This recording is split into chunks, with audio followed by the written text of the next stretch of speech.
The world had shrunk to a single point of light under Alara's focused gaze. Her hands, steady and sure, guided a needle and thread through a tiny, frayed patch of dark wool. Outside her door, a fist hammered against the wood, loud and insistent. "Alara, I know you're in there. Rent is due," a gruff voice shouted. But she did not flinch. Her brow furrowed in concentration, her entire world contained in the single, perfect stitch she was about to make. She was ignoring the threat outside, choosing her craft over her survival. What she didn't know is that the owner of that suit, miles away, was about to launch a product that would change the world. But it was this single stitch that would change his.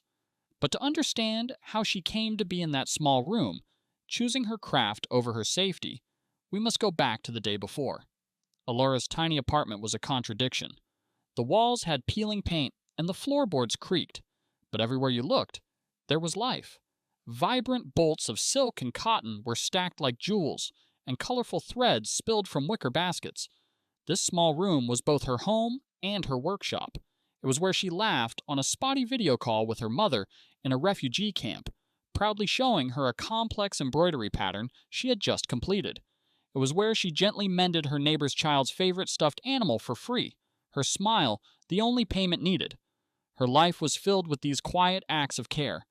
But on her small table, next to a chipped teacup, sat a stack of bills and a final eviction notice from her landlord. The struggle was real and constant. The frantic pace of the outside world arrived with a knock.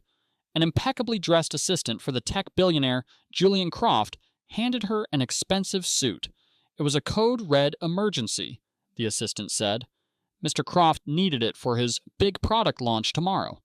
A short time later, Julian himself appeared on a video call, his voice sharp with anxiety.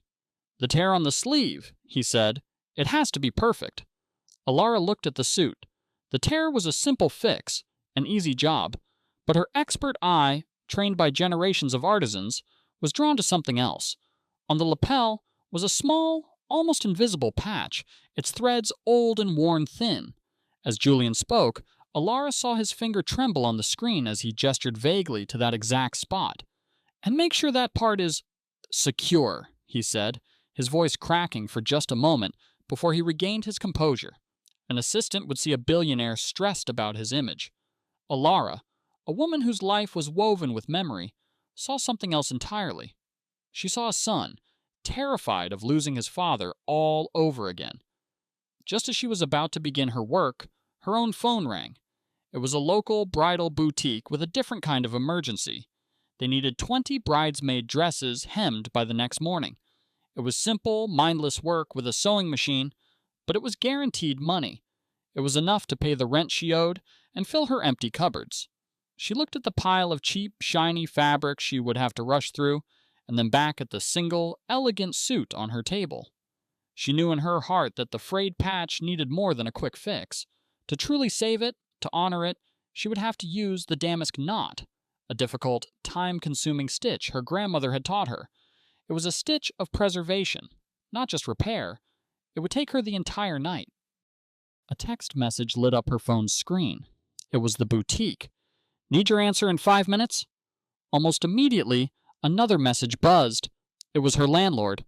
"Rent due 9 a.m., no excuses." The weight of the choice was immense. Financial security versus artistic integrity.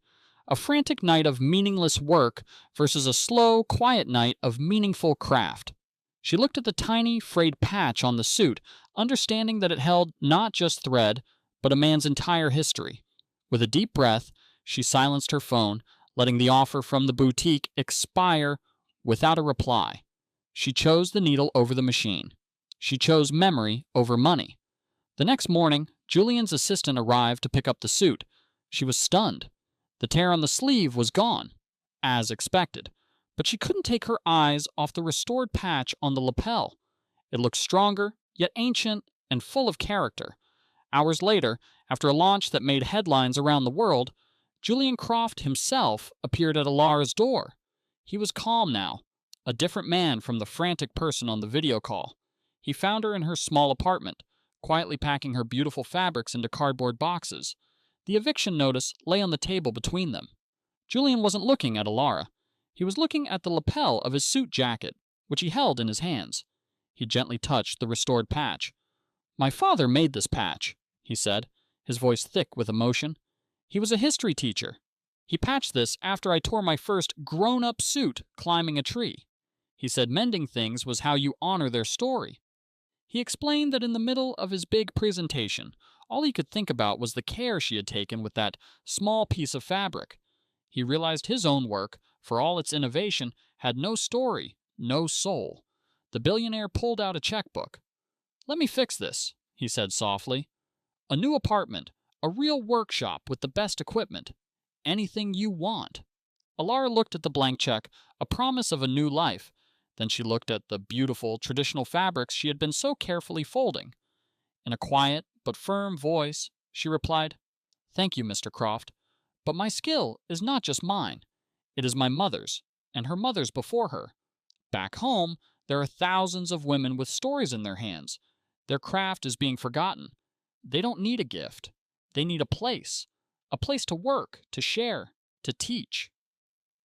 Months later, a new space opened in the heart of the city.